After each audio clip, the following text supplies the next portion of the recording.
Irmãos, eu peço que você abra sua Bíblia no Salmo 146, vamos à palavra de Deus, aquilo que o Senhor quer falar conosco nessa oportunidade. Salmo de número 146. Esse salmo, ele vai dar duas vertentes para nós aprendermos nele. Primeiro, ele vai falar da fraqueza do homem e em seguida ele vai traçar a fidelidade de Deus para conosco. Diz assim o Salmo de número 146, versículo 1 a seguir. Louvai ao Senhor, ó minha alma, louva ao Senhor. Louvarei ao Senhor durante a minha vida, cantarei louvores ao meu Deus enquanto viver. Não confieis em príncipe, nem em filho de homens em quem não há salvação. Sai-lhe o espírito e eles tornam para a sua terra. Naquele mesmo dia perecem os seus pensamentos. Bem-aventurado aquele que tem o Deus de Jacó por seu auxílio e cuja esperança está posta no Senhor, seu Deus, que fez o céu e a terra, o mar e tudo quanto há neles, e que guarda a verdade para sempre, que faz justiça aos oprimidos, que dá pão aos famintos. O Senhor solta os encarcerados.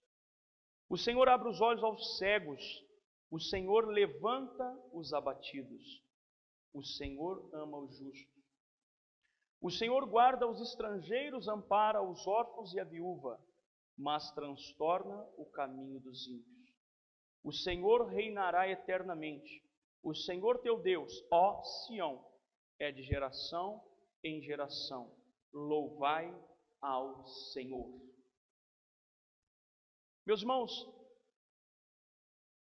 quando eu olho para esse salmo, eu tenho duas coisas importantíssimas para dizer para vocês. Logo na epígrafe do texto você vai encontrar o salmista, ainda que seja um salmo anônimo, dentre tantos salmos que foram nomeados e também constituídos a autoria deles para alguns dos salmistas, esse é um salmo anônimo, você não vai encontrá-lo. Quem foi o autor dele, quem compôs esse louvor? Mas uma das coisas que me chama bastante atenção é que este povo, dentro da circunstância em que eles viviam, na época em que eles iam para o templo para poder adorar a Deus, eles acreditavam que somente em Jerusalém Deus deveria ser adorado. Tinham para eles que somente em Jerusalém, especificamente no templo, Deus deveria ser glorificado pela vida deles. E é bem verdade que o salmo é um louvor. E esse louvor ele era entoado e também era composto, ele era cantado, ele era louvado ao longo da caminhada daquelas pessoas que saíam das cidades próximas e também das cidades longínquas para poder ir até Jerusalém. E o salmista, quando ele vai dizer exatamente a respeito de louvar ao Senhor, ó minha alma, louva ao Senhor, é possível que ele ao longo da sua caminhada ele tenha encontrado pessoas, grupo de pessoas, ele tenha encontrado um número, quem sabe pequeno, ou mesmo um número grande de pessoas, que não estivesse com tanta vontade de louvar ao Senhor em função das dificuldades que possivelmente eles deveriam estar passando. É bem verdade que saindo das cidades circunvizinhas até Jerusalém para poder adorar a Deus, esse salmista ele vai notar algumas dificuldades em algumas pessoas que faziam parte daquele grupo. Portanto, que é possível que você encontre na sua Bíblia, logo abaixo da epígrafe do texto, que esse salmo vai falar que é um salmo, é um cântico de romagem, um cântico de peregrinação, ou mesmo um cântico de degraus. Era de onde eles saíam, rumo a Jerusalém para poder adorar a Deus. Não era um lugar tão próximo, não era uma cidade muito perto. Então eles saíam em grupo para poder ir ao templo para poder adorar o Senhor. E era notório que o salmista, quando ele vai entoar esse louvor, ele, na verdade, consegue detectar que no meio das pessoas que estão envolvidas com ele, que estão indo em direção ao templo, são pessoas que possivelmente tenham encontrado alguma fragilidade, estavam sendo fragmentadas, pelo sofrimento da vida, estavam sendo fragilizadas pelas as dificuldades enfrentadas na época, então estavam perdendo o ânimo de ir ao templo para poder adorar a Deus, para poder glorificar o nome do Senhor. Aí ele vai resgatar exatamente essas convicções no coração do povo, que eles deveriam se levantar, que eles deveriam louvar ao Senhor, mas não estagna exatamente só aí. Ele vai trazer ao povo exatamente aquilo que de fato eles precisavam entender, que não é somente a espera na bênção em que eles estavam buscando, porque a grande dificuldade e o maior problema que nós encontramos hoje dentre o povo de Deus são as pessoas que não têm paciência em esperar aquilo que Deus um dia prometeu a fazer, ou mesmo através da sua palavra se direcionou a você através de uma mensagem pregada, de um louvor, ou mesmo através da leitura bíblica, e você não tem paciência para poder esperar.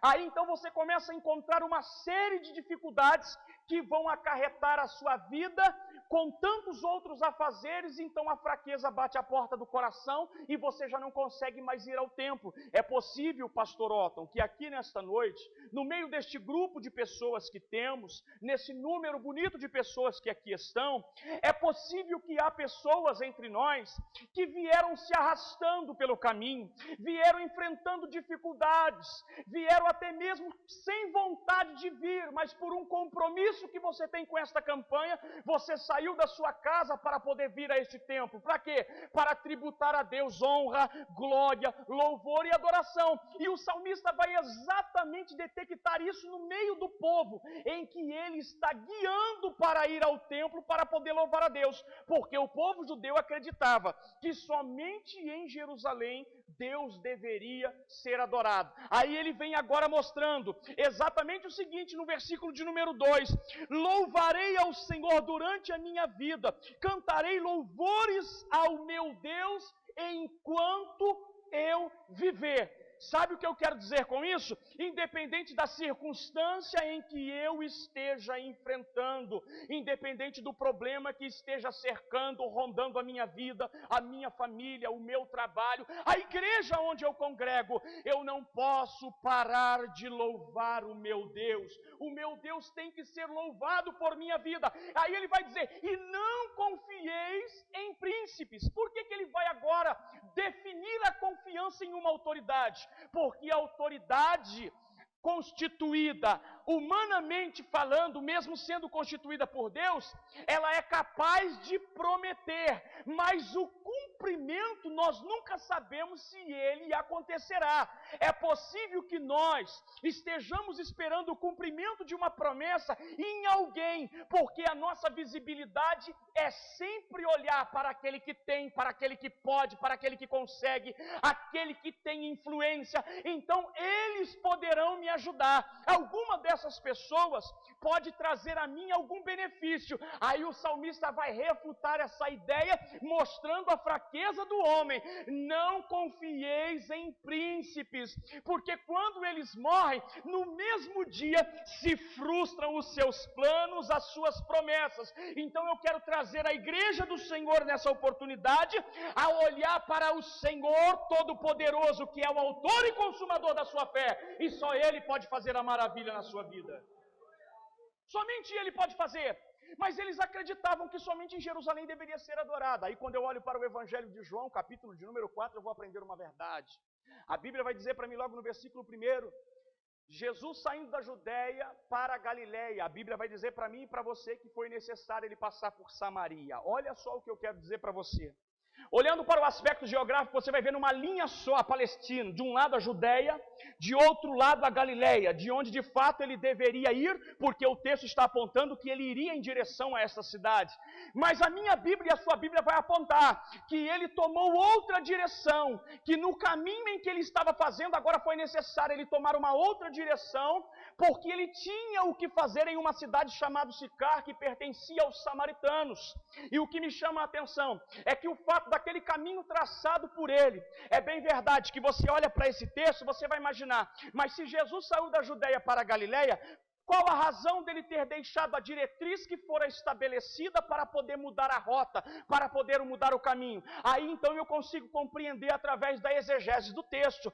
Até o próprio Cristo, o meu e o teu Senhor, foi sujeito à alteração do caminho, foi sujeito a mudar o caminho pré-estabelecido. O que eu quero dizer com isso? Nem tudo o que eu traço, nem todos os caminhos e todos os meus projetos, ele tem que ser concluído da maneira em que eu tracei e projetei. Sabe por quê?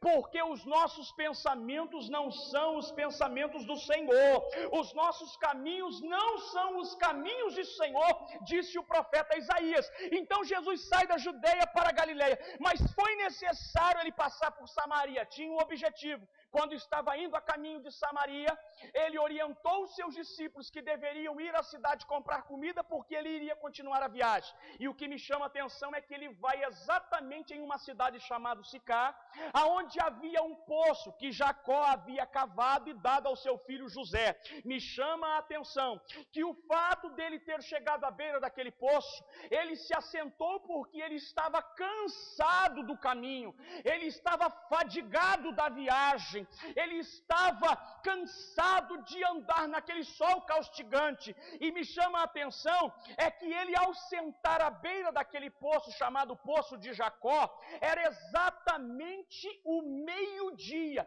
o horário em que o sol naquela região, pastor Otto, estava caustigante. Ninguém aguentava ir ali tirar água naquele horário do dia, porque sabia que o sol era tão forte que poderia trazer um enfado e até um desmaio no ser humano. Mas ele sentou à margem daquele poço, à beirada daquele poço, e de repente vem andando uma senhora ao encontro dele. Quem era? A mulher samaritana. A primeira coisa que Jesus fez foi dizer para aquela mulher: ei mulher, me dá água para beber. Ela olha para ele e identifica, quem sabe talvez por um quepá, uma barba grande, uma grande túnica, mas o identifica e o reconhece como um judeu. Me chama a atenção que o fato dela ter reconhecido, ela vai agora dar a ele a resposta à altura: como sendo tu judeu, me pede água para beber, sendo eu uma mulher samaritana. Aí Jesus olha para ele e fala assim: se tu soubesse quem te pede água, se tu soubesse quem é que está te pedindo para beber, tu pediria e ele te daria água viva. Irmãos, o fato dele ter dito para ela que daria para ela água viva, está querendo dar a conotação que Champlin, ao disseminar esse texto, ele vai dizer que naquela região, geograficamente, não é uma região em que você consegue encontrar os lençóis freáticos com facilidade. Então o poço cavado por Jacó não era porque ele conseguiu alcançar os lençóis freáticos, não, senhores, é porque era uma região que mesmo com o sol caustigante, chovia muito. Então a água que estava contendo dentro daquele poço era água acumulada pela chuva. É por isso que ele disse para ela: se tu soubesse quem te pede água, tu pediria e ele te daria a água viva. Naquele mesmo momento ela vai olhar para ele e vai dizer: mas tu não tens com que tirar a água deste poço que bebeu Jacó, os seus filhos e o seu gado, porque o poço é fundo. Ei, crente, é natural que o coração do homem costuma esconder algumas coisas que nós não externamos para ninguém. Uma decepção do passado, uma causa enfrentada no tempo passado, e você não consegue se libertar dela, mas está inserida no seu coração, está guardada na profundeza do coração. É bem verdade que às vezes você pode até acordar bem, aquele dia ensolarado, em que você imagina: agora eu vou ter um dia de trabalho abençoado, mas aí você se lembra daquilo que fizeram para você um dia, o seu dia naquele momento se torna negro, se torna obscuro, porque você não conseguiu se libertar daquilo que fizeram para você lá atrás. Escuta o que eu vim dizer para você nesta noite: Deus não está aqui simplesmente preocupado com a profundeza da mágoa do seu coração, não está preocupado com a profundeza do poço, não está preocupado de que maneira ele vai tirar a água daquele lugar, mas uma coisa é certa: ele é a água viva que vai lavar o seu coração, o seu nome vai ser glorificado e este mal vai ser extirpado da sua vida. Me chama a atenção também uma outra coisa: é que depois dela ter dito tudo isso para Jesus, Jesus vai olhar para ela e vai dizer assim: mas aquele que beber dessa água tornará a ter sede, mas aquele que beber da água que eu lhe der, jamais terá sede. Aí então despertou nela o anseio. Então eu quero beber dessa água. Jesus olha para ela e diz assim: primeiro você vai e chama o teu marido. Ela deve ter ficado muito sem graça. Ela deve ter ficado numa situação desconfortável.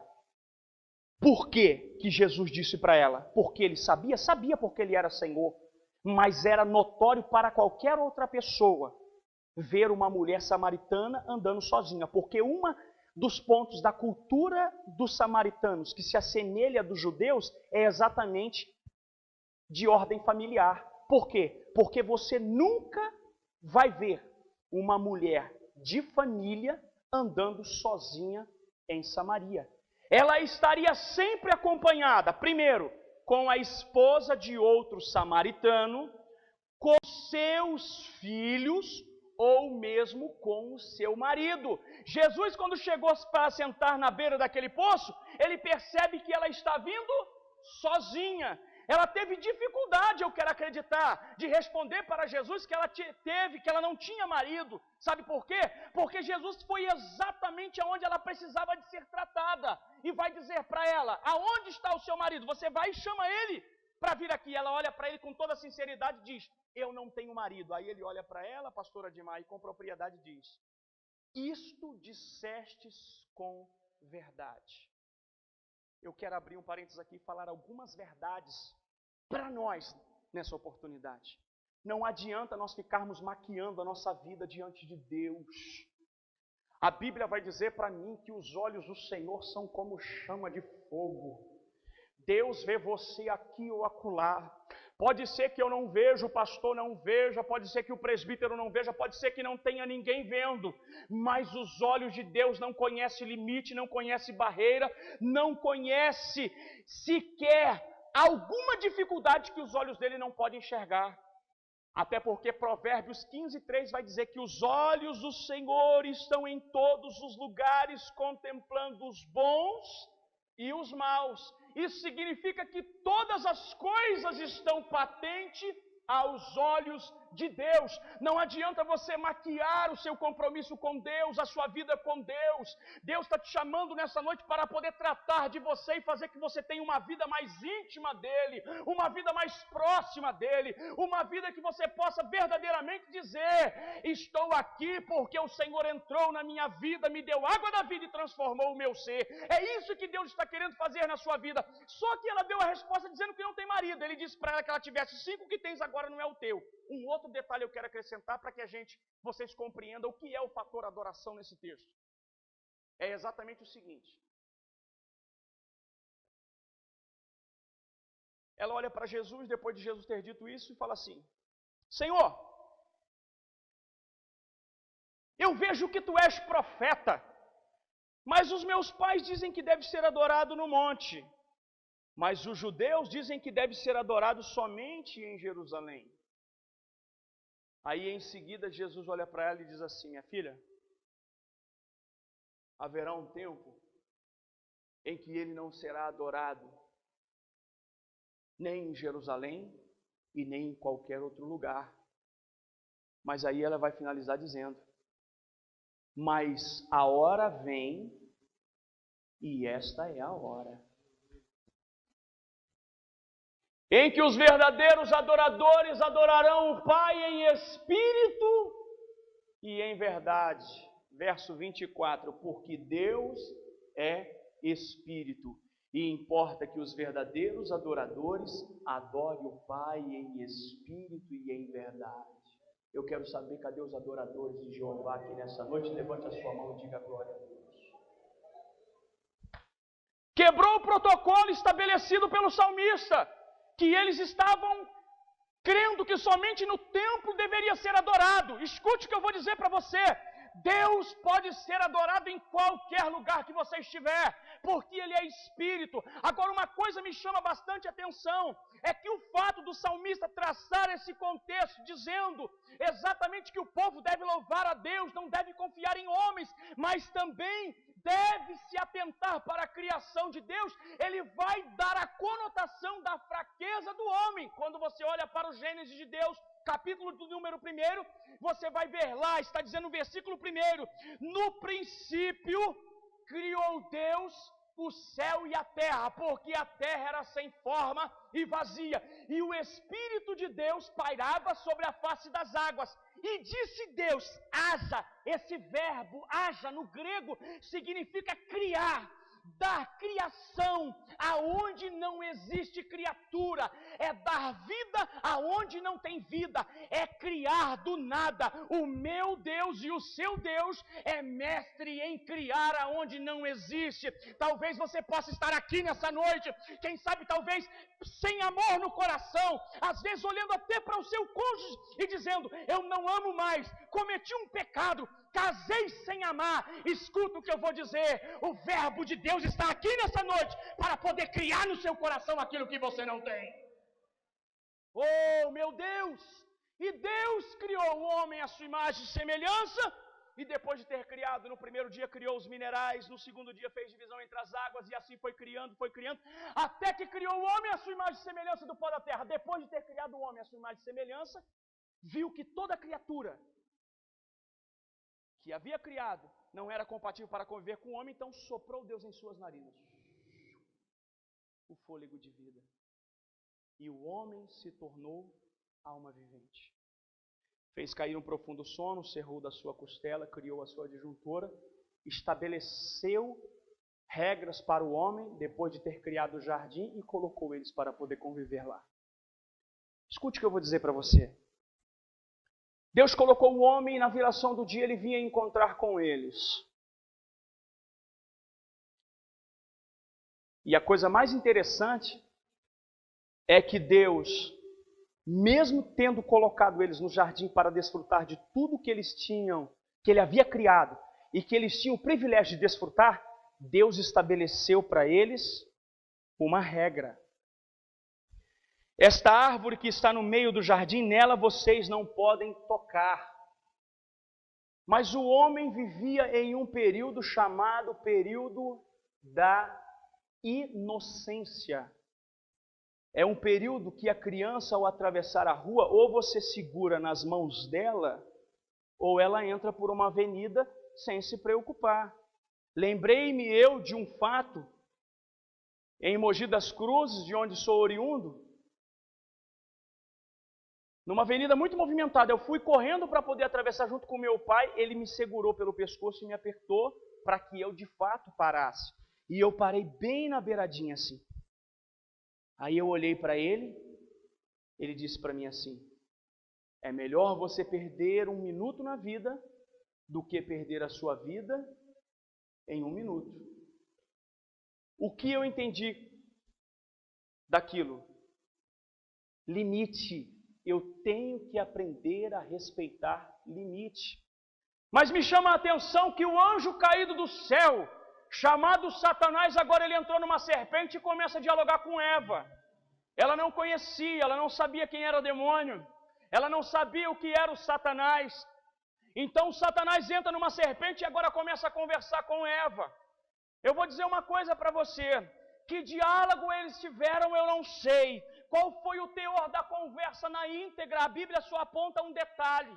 É que ele estava apontando para ela, que para ela, para poder ser como Deus, deveria comer do fruto. Mas que forma eles começaram esse diálogo, a Bíblia não aponta. Mas me chama a atenção, é que eu e você, nos dias em que estamos vivendo, não vemos cobra falar.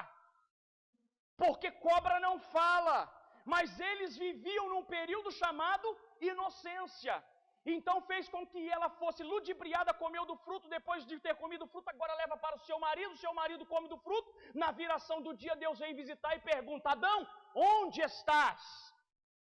Reconheceu que havia pecado? Porque as escamas dos seus olhos caíram, os seus olhos foram abertos e passaram a enxergar a maldade. Então, saíram do período da inocência, fraqueza do homem. Escuta o que eu vou dizer para você, aqui não tem ninguém forte, aqui ninguém é forte demais para vencer A ou B, aqui ninguém é poderoso demais, poderoso entre nós aqui é Jesus Cristo, nosso Senhor. Entenda o que eu vou dizer para você, na hora mais difícil, não queira enfrentar as dificuldades sem a ajuda do Senhor. Humanamente falando, você será incapaz de vencer, mas você em Cristo, você pode ultrapassar essas adversidades. E agora você vai aprender uma verdade. Depois de ter pecado, eles transgrediram, eles pecaram contra Deus, eles falharam contra Deus, agora eles são destituídos. E Paulo escreve aos Romanos 3:23, todos pecaram e foram destituídos da glória de Deus. Tudo porque deu ouvido a uma serpente. Se você encontrar uma serpente falando na rua, uma cobra falando, ou você vai repreender a cobra, ou você vai correr dela, porque você nunca viu cobra falar? Você já viu cobra falar? Sim ou não? Se bem que de vez em quando...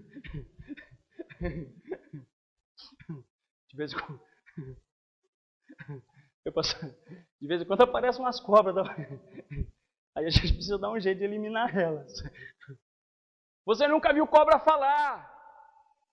Esse é o grande detalhe que você precisa atentar. Cobra não fala.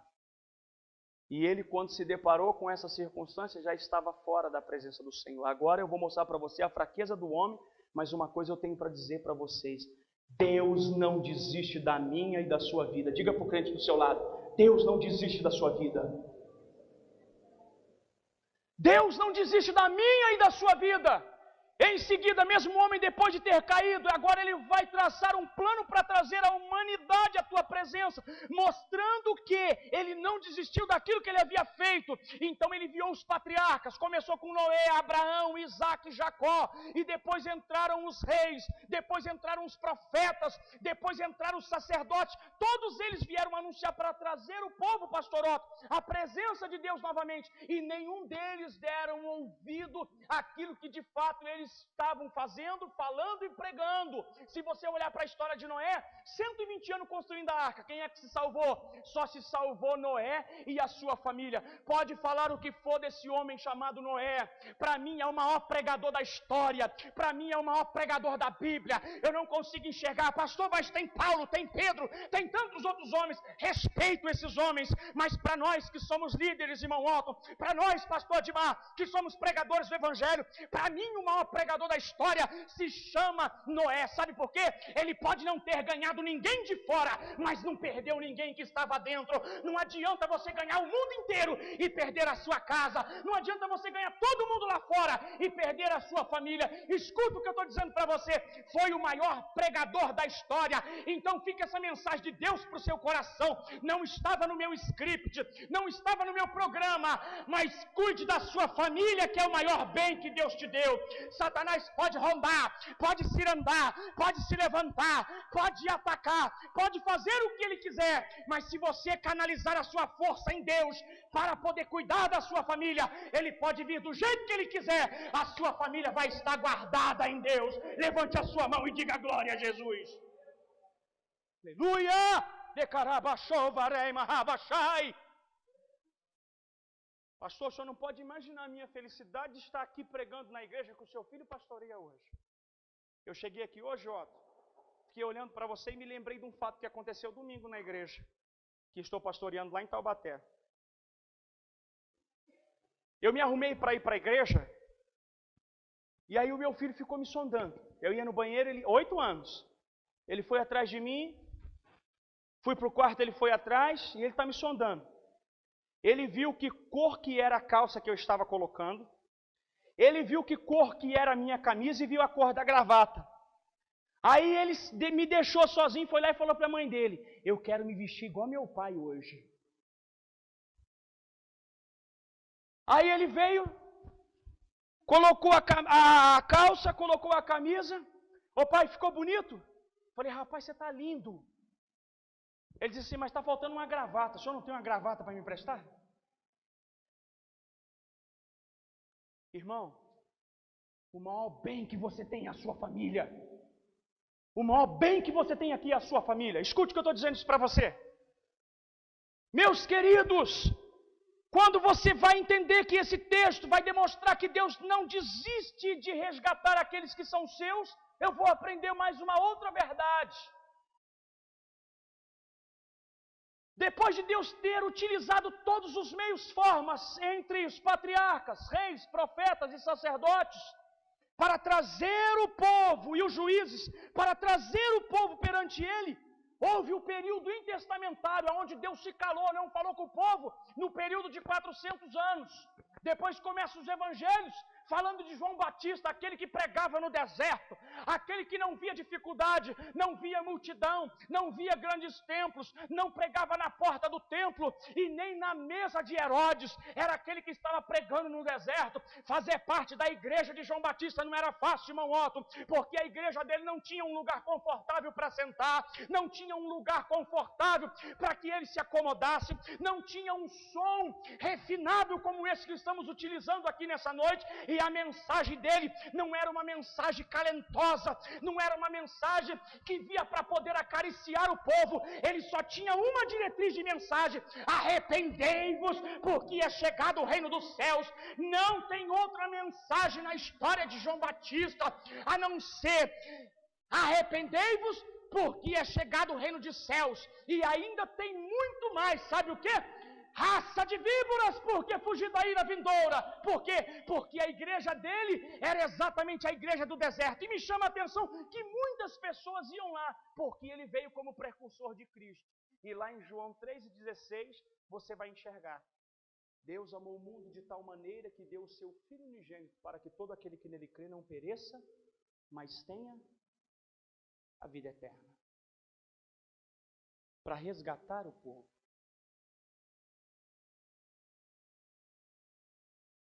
Deus tem falado conosco. Hebreus 1:1. Tendo Deus falado conosco, na versão King, e em outro tempo, por meio dos pais aos filhos e os profetas, nos falou neste último dia, o Filho. A voz de Cristo ainda clama em nosso tempo. E a minha maior preocupação dentro de todo esse contexto, agora eu quero... Tenho mais alguns minutos, Otto? Tenho, querido, só para mim poder fazer uma conclusão aqui.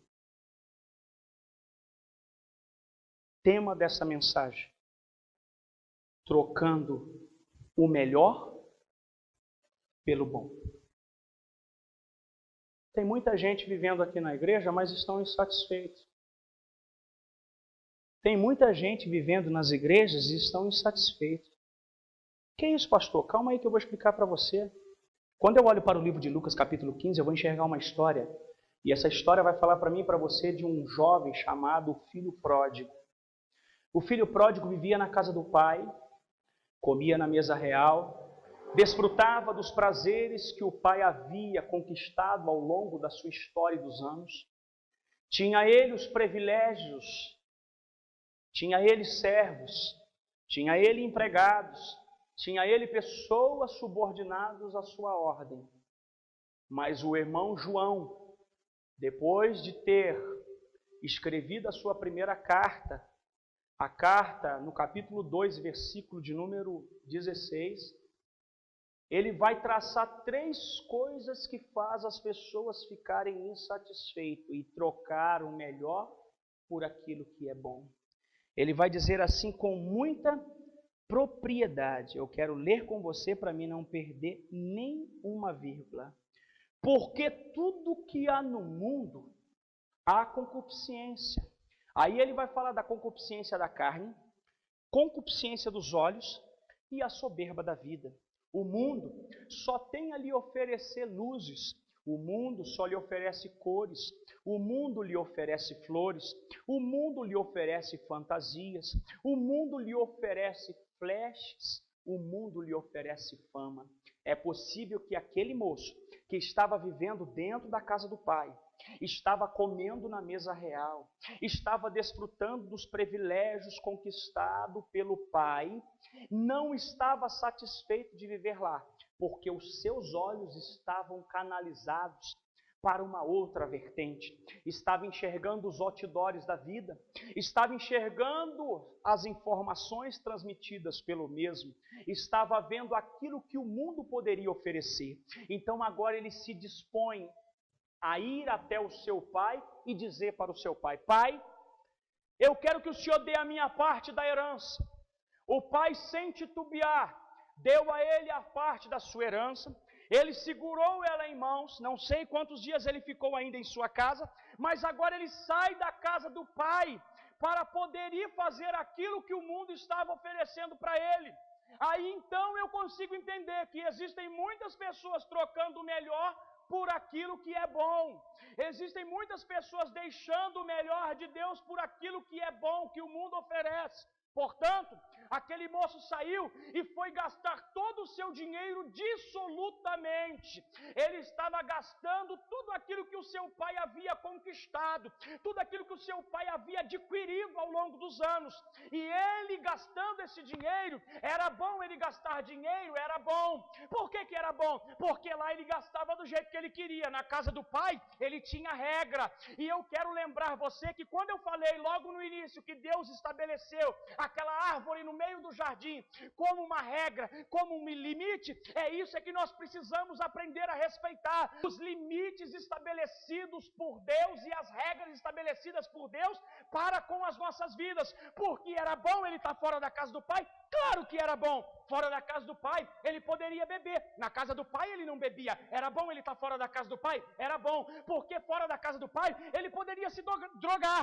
Na casa do pai, ele poderia? Não poderia. Mas não era o melhor que ele havia escolhido. Ele escolheu uma vida que ele não deveria ter escolhido. Era bom ficar longe da casa do pai? Era bom ele ter ficado longe da casa do pai. Porque longe da casa do pai, ele poderia se envolver com as noites turbulentas que há nos nossos dias. Na casa do pai, tinha horário para dormir. Na casa do pai, tinha regra. Mas era o melhor. Tem muita gente desviando o seu olhar. Quando eu olho para Hebreus, eu vou aprender uma verdade com esse irmão. Ao escrever a carta aos Hebreus, ele vai dizer que nós temos que olhar firmemente para o autor e consumador da nossa fé, que é Jesus Cristo, nosso Senhor. Não adianta você deixar que os seus olhos vão para uma outra vertente. Ei, jovem, escuta o que eu vou dizer para você. Não se venda, não venda o seu corpo, não se doe pelas fantasias e os outdoors iluminados nessa cidade. Eu tenho ficado preocupado, pastor Adimar, porque eu estava dando atendimento pastoral para um jovem recentemente lá na congregação, e ele disse para mim assim: pastor, eu sou batizado, eu me batizei na igreja, mas eu não consigo libertar o pecado da prostituição, então eu vou lá para outra igreja, porque lá o pastor disse que eu posso tomar ceia. Eu falei: bonito, hein, meu irmão? Então quer dizer que é conivente para você é lícito, você ter que renunciar à sua carne, aqui na igreja onde a palavra de Deus está sendo pregada, para você ir para um outro lugar, aonde você pode continuar na velha vida, fazendo as coisas que você sempre fez, aonde nunca houve mudança, para continuar tomando ceia. Está errado, irmão. Sabe por quê? Aí ele começou a me explicar: pastor, tudo começou em um outdoor da vida. O que é, irmão? Pastor, eu sempre vi outdoor de motel nessa cidade, e uma das coisas que me chamou a atenção, sabe o que foi? Foi eu querer conhecer como é concupiscência dos olhos. Aqui se concentram os 5 sentidos: tato, olfato, audição, visão e paladar. Jesus foi quem disse: se os teus olhos forem bons, todo o seu corpo terá luz. Mas se eles forem maus, oh, quão grandes trevas, disse Jesus. João, quando escreveu sobre a concupiscência dos olhos, concupiscência da carne e a soberba da vida, ele estava certo. Porque você vê e se interessa, você vê e alimenta, E tudo aquilo que mais você alimenta na sua vida material, no seu corpo, é aonde vai se tornar a sua fraqueza. Quer ver? Quando Paulo escreve a Timóteo, dizendo: o amor do dinheiro é a raiz de todos os males. Por que ele não escreveu o amor no dinheiro? Quando estava no seminário, isso foi uma das questões que eu procurei profundamente para poder ter o esclarecimento. Porque quando ele escreve o amor do e não no, é porque o amor no significa que o dinheiro ama você. Agora o amor do, você faz tudo para obter o dinheiro. Você se torna escravo dele. Independente do que você tem que fazer para poder adquiri-lo, você vai fazer porque você ama ter o dinheiro. Tudo aquilo que você mais alimenta na sua vida, mais trará a você o transtorno. O que aquele jovem mais alimentou na sua vida foi o desejo de sair da casa do pai. Era bom ficar longe da casa do pai? Era bom, mas não era o melhor. Era bom ele estar longe da presença do pai? Era bom, porque na casa do pai tem regra. Lá ele fazia o que ele queria. Mas aí acabou o dinheiro, a fome chegou na cidade. Já estou terminando, viu, pastor? Senão você não vai me convidar mais para voltar. Esse negócio de estar terminando é fogo, né, pastor? Acabou o dinheiro, a fome chegou na cidade. Aí ele vai pedir emprego na casa de um homem que não era um judeu, porque judeu não chegava nem perto de porco. A primeira coisa que ele faz é receber aquele jovem e cuidar ele para cuidar de porcos.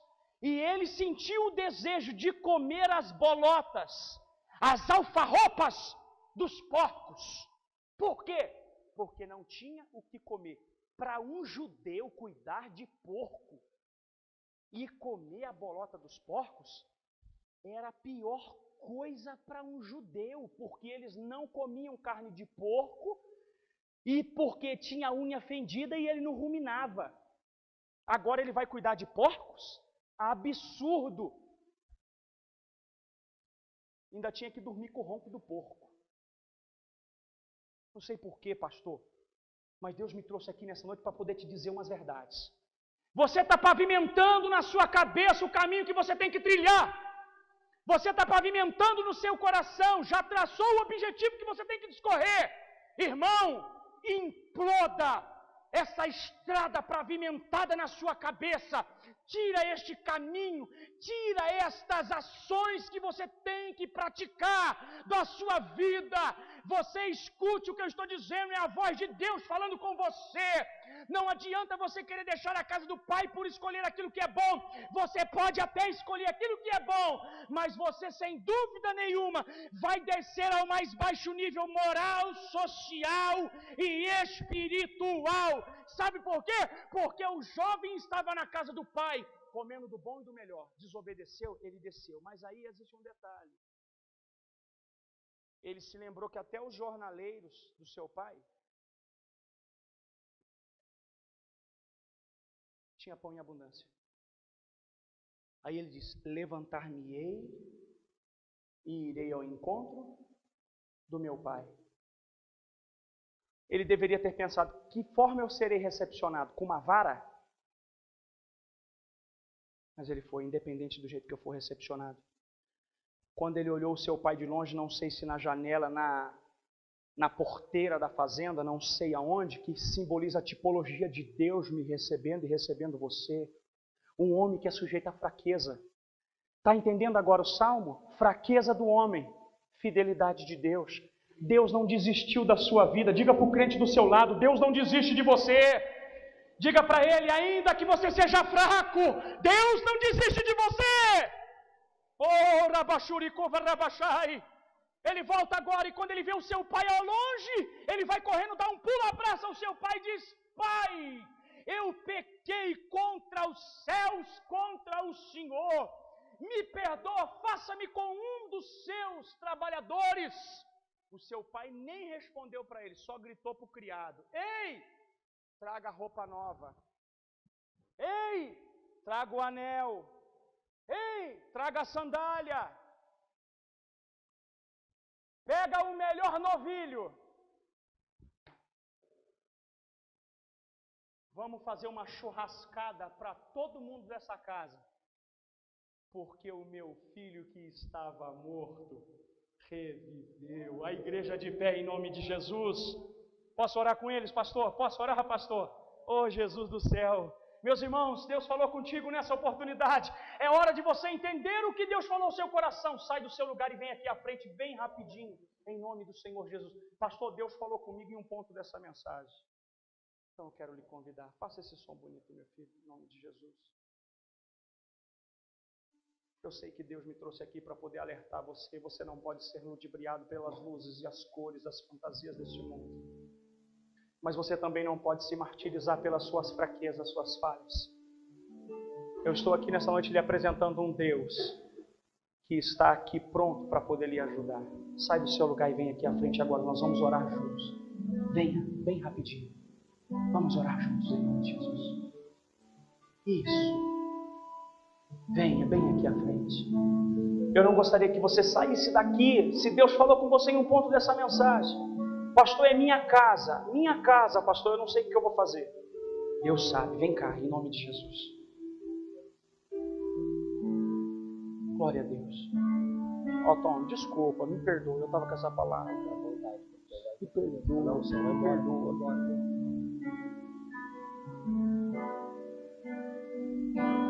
Tem um corinho que ele diz assim: quero voltar ao início de tudo. Quero reconstruir. Você não precisa reconstruir alguma coisa na sua vida? Tem alguém que canta? Tem? Um dos jovens vem aqui bem rapidinho para a gente poder cantar esse corinho.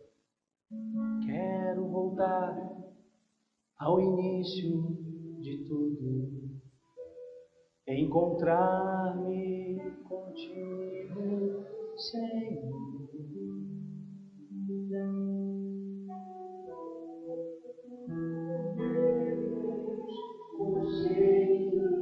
Deus me trouxe aqui para falar com você que está aí atrás. Eu não quero que você vá embora. Eu quero que você saia do seu lugar e venha aqui, que eu não quero orar por você. Eu quero orar com você.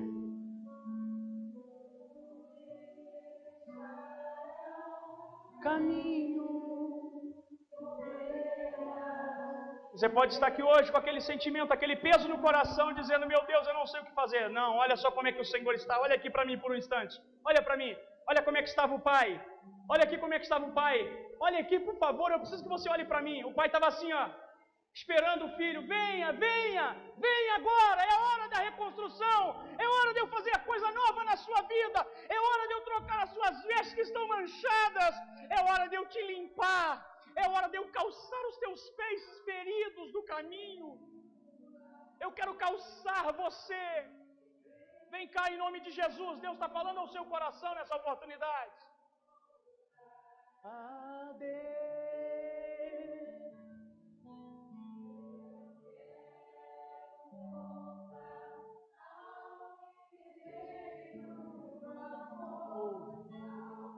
Primeiro amor, eu quero voltar a Deus.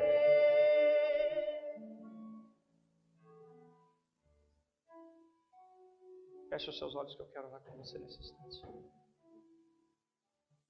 Pai bendito e eterno, Senhor do céu e da terra. Neste momento nós nos apresentamos diante da Tua santa e gloriosa presença em oração. Porque reconhecemos as nossas fraquezas, reconhecemos as nossas fragilidades, reconhecemos as limitações que temos. Mas o Senhor hoje, ó Pai querido, falou conosco que o Senhor não desiste de nenhum de nós, mesmo, ó Pai querido, fracos, limitados, cheio de falhas, o Senhor não desiste de nós. E eu quero nessa oportunidade, meu Senhor, orar junto com os Teus filhos. Talvez, ó Pai querido, alguém que esteja no caminho para o templo, esteja enfrentando dificuldade, às vezes a falta de vontade de vir à igreja, a falta de desejo de estar aqui louvando o Seu nome, Senhor, porque os problemas, as lutas, as dificuldades têm tomado conta do coração, Pai. Mas o Senhor trouxe, ó Pai querido, ao coração dos Teus filhos nesta noite, ó Pai querido, a orientação que o Senhor é Espírito e pode ser adorado em todo lugar. Agora, meu Deus, eu sei, ó Pai querido, que é possível, meu Senhor, que tem alguém que esteja com seus olhos direcionados para uma outra direção, para um outro lugar, ó Pai querido, bem distante da Tua presença, olhando aquilo que é bom, mas não é o melhor. O melhor é o que eles estão fazendo. Estão aqui na Tua presença, na Tua casa. Pai, eu quero Te louvar, eu quero me incluir nesta oração, eu quero Te agradecer por este privilégio, Pai, de poder estar diante da Tua presença, servindo o Senhor. Agora, Deus, abençoa o Teu povo, dê vitória, abençoa o pastor Otto, meu Deus, a sua esposa, abençoa o pastor Dimar, meu irmão e amigo, também como toda a igreja do Senhor. Em nome de Jesus oramos, Pai, Te agradecemos. Amém, Jesus, e amém. Obrigado, ó. Desculpa a demora.